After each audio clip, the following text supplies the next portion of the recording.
yan? Ang itay ho. Hindi namin nakita eh. Galing kami sa barangay hall. Dumaan kami sa bahay ni Kapitana Lambing. Kanina pa raw nakaalis.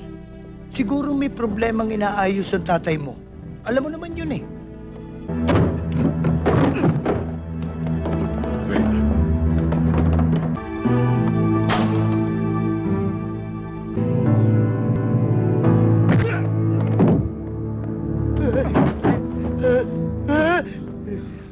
Dante, laya ka na pala.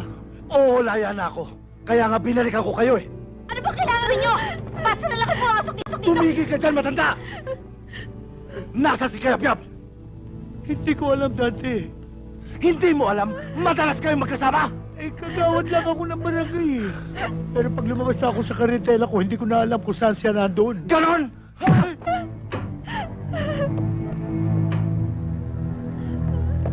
Chairman, ano ba nangyayari dyan?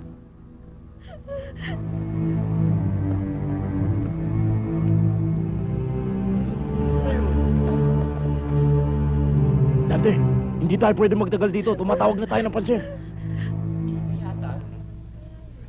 Ako ba hanap nyo? Dante! Si Kayab-Yab! Tay! Tay!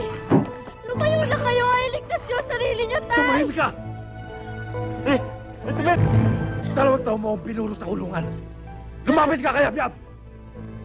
Kung hindi, unahin ko to! Huwag Tay!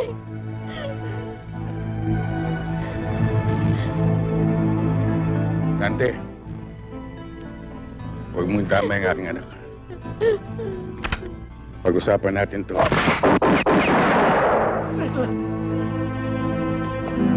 Tara! Sipat na! Hindi! Uy! Uy! Uy!